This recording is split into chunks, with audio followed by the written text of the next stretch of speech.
Hello, I'm Glen Berseth, and today I'm going to be talking to you about SMIRL, Surprise Minimizing Reinforcement Learning in Unstable Environments, which is work that's been done in collaboration with many great people at the University of California, Berkeley, Stanford, and the University of Pennsylvania. Reinforcement learning agents seek to maximize reward in their environment. However, we do not often think about where these rewards or tasks come from or how they are constructed. In practice, these tasks are designed by people, and this can limit the broad application of learning agents. Having a person provide the reward function for every task is time-consuming and not scalable. Also, these rewards are often task-specific, meaning that the agent is not learning generalizable and reusable skills. Agents can learn more about the world if they can acquire skills in an unsupervised fashion. In unsupervised reinforcement learning, we want to train more general purpose agents without labels or external rewards that require support from people. This allows us to instead focus on creating agents that can develop their own skills. However, this makes us wonder, what kind of skills should an agent develop? A meaningful skill should be task independent and generally applicable. Once an agent acquires a repertoire of skills in an unsupervised fashion, it can then utilize those skills for exploration, for adapting to downstream user-specified tasks, or as part of hierarchical methods. One example of unsupervised RL is intrinsic motivation based on novelty seeking.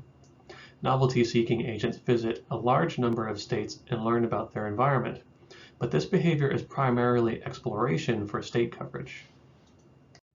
However, we argue that natural environments already provide sufficient novelty. This novelty can take many forms, including other actors interacting in the world that cause changes independent of the agent's actions. There are also many natural changes, from geological developments like volcanoes, and common seasonal changes that dramatically affect the appearance and dynamics of the environment. In these conditions, novelty-seeking methods will fixate on naturally evolving processes and will not learn meaningful behavior. Then the challenge in this case is instead to learn how to reduce and control these changes in the environment. Instead, in this work, we're proposing to actually minimize novelty. And the idea is we want to be able to construct an unsupervised learning objective that will allow agents to be able to produce meaningful behavior across environments. So an example of this is how people actually survive by learning to maintain the order in the environment that they live in. So you can think of the way that people tend to group together into large cities, and in order to be able to support these large groups of people, we've learned to be able to control our environment by developing large power systems to be able to support the electricity that we use on a daily basis. Also things related to being able to create water systems and farming systems that are able to support and be able to feed all the people in these larger locations. Even these days, we've had to learn to be even more intelligent about the way we extract and do things like farming and extract energy from the environment so that they have less effects on the actual ecosystem that we live in. So then this work then wants to understand, can we take these objectives, in particular for minimizing novelty, and apply them to types of RL problems. So here is an example on the bottom for being able to allow us to apply this objective and see if we took a simulated agent or robot and we put it in an environment that has some natural behaviors. Will the learned agent or robot decide to develop and learn the skill to either build or find shelter in order to protect itself from the changes in the environment that it is in? For a SMIRL agent to minimize surprise, it should minimize the entropy of the states it visits. However, estimating the state entropy for an RL agent is expensive. To compensate for this, SMIRL computes a running estimate of the visited states the agent has experienced thus far. This running estimate is an approximation for the true state entropy of the agent. Theta models a sufficient statistic for the agent's state history. SMIRL conditions the agent's policy on theta that approximates the state history. This allows us to construct a stationary MDP where the reward function depends on these sufficient statistics. The final objective is to maximize the log probability of the current state under this model. So here I'm going to go into a more detailed example for the game of Tetris to help us understand how this works. So in this case, you can see here on the right the game of Tetris, where the agent is choosing different blocks in this case and where to place them in the environment. And then here on the right is the sufficient statistics that describe the occupancy of blocks inside of the game of Tetris. And here this is described as a Bernoulli distribution that's visualized here on the right.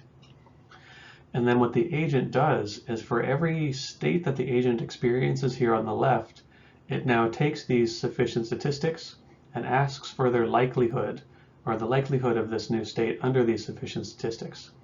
And then this is used as the reward function for the reinforcement learning agent. And then after every state the agent experiences occurs, that is now added to the state history and used to update these sufficient statistics here on the right.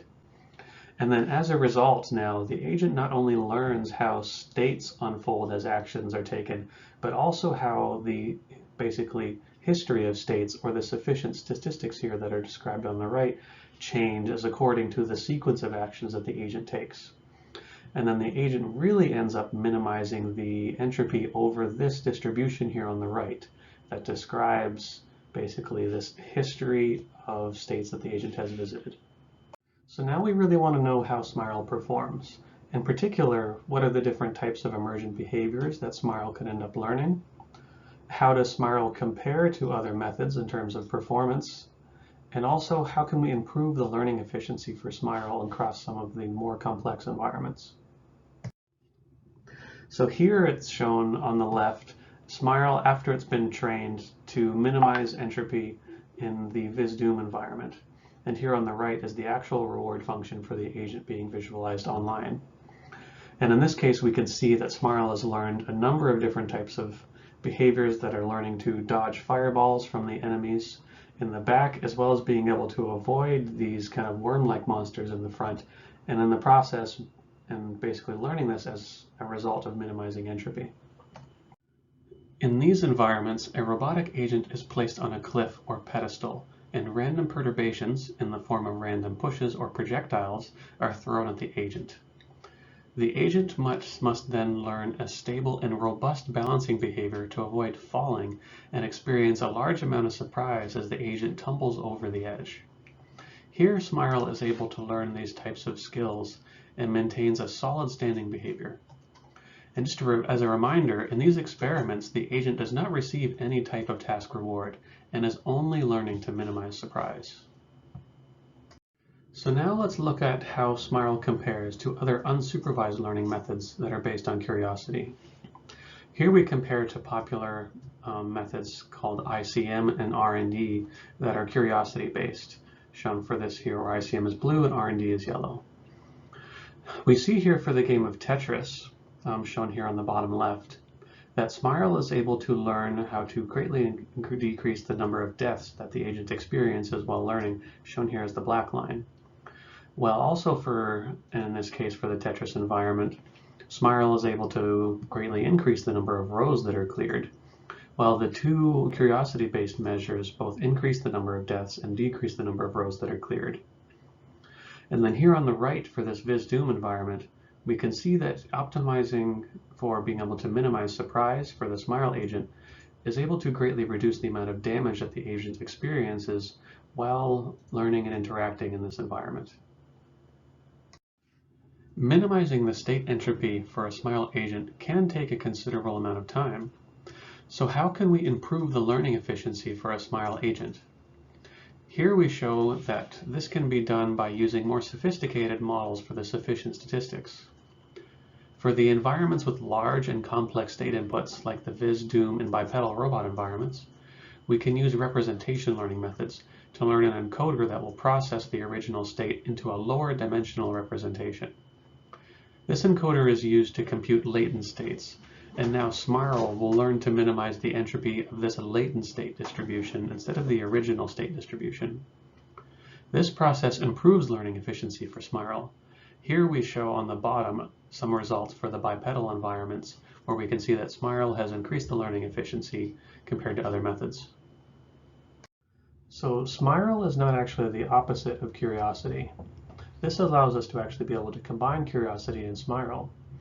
So for this particular environment that's being shown here, we have an agent that is starting out here on the left side of this map and a number of blue agents that cause additional surprise to the agent. And we want the agent to really learn to discover this room on the right that is sort of like a safe area or type of shelter that the other enemy agents can't get into. So if we add a type of curiosity now to the SMIRL agent, instead of it learning a locally optimal behavior that would result in it staying in this sort of corner of the environment, this addition of this exploration bonus through curiosity results in the SMIRL-based agent learning better long-term surprise minimizing behaviors and in the end discovering this safer area on the right side of the environment. So then what are some of the other implications for the SMIRL algorithm? In particular, how can we use SMIRL to solve some of the other problems that we often consider looking into in our research? So we can wonder, can we include different types of prior data into SMIRL in order to be able to solve certain types of problems? Also, can we use SMIRL to be able to develop different types of safe or robust behavior since it's minimizing these types of surprise? And I'll also get into some areas in unsupervised skill discovery. For many of our tasks of interest, we have expert data or saved experience that we would like our learning agents to take advantage of. Here we provide an example of how we can incorporate this prior data by initializing the sufficient statistics for SMIRL. We show this for Tetris by providing an example desired state that we want the agent to maintain while interacting with the environment. By initializing theta to these two example states for the SMIRL agent, the SMIRL agent is able to learn how to take actions in the environment to maintain these states while interacting. Now, can we use SMIRL to improve learning current tasks with already defined reward functions? We show that surprise minimization can help improve learning efficiency and introduce a type of safe learning. By adding SMIRL to the original task reward for the Vizdoom environment, the agent's overall learning efficiency is increased. Similarly, if we add SMIRL to a task where a bipedal agent is learning to walk, not only is the learning efficiency improved, but the agent also learns to perform the task while experiencing far fewer falls in the process. With SMIRL, we really want to increase our ability to train agents in an unsupervised manner to learn meaningful skills. Instead of reducing the complexity of our environments so our RL agents will be successful, we instead propose increasing the complexity of our environments. Some examples of additional complexity can include adding other agents to the environment, adding naturally evolving environmental conditions, or in general types of stochastic processes that the agent must learn to be robust to. And then a SMIRL-based agent can learn how to control these additional environmental complexities, and as a result, learn more sophisticated and meaningful skills. And now, instead of engineering reward functions, we can focus on designing the right environments we want our agents to be successful in. So let's recap what we've discussed today for SMIRL. We were able to show that for a number of different environments, SMIRL is able to learn and produce a number of different kinds of different emergent behaviors. We also showed how for environments with large or complex inputs, we can use representation learning methods to increase the learning efficiency for SMIRL. It was also shown that you can actually add curiosity to a SMIRL-based agent to take advantage of the exploration bonuses from curiosity in order to learn better surprise minimizing policies. And then it was also shown how SMIRL can be used for a number of other types of tasks or problems. In particular, how we can include prior information to be able to use with SMIRL, and also how adding SMIRL to original reward functions for particular tasks can result in faster and safer learning. Then in terms of future work, it would be advantageous to investigate even better models for theta or the sufficient statistics, such that we can further improve the learning efficiency for SMIRL, as well as investigating more open and real-world environments that will have more complexity and result in SMIRL having to learn even more sophisticated behaviors. Thank you.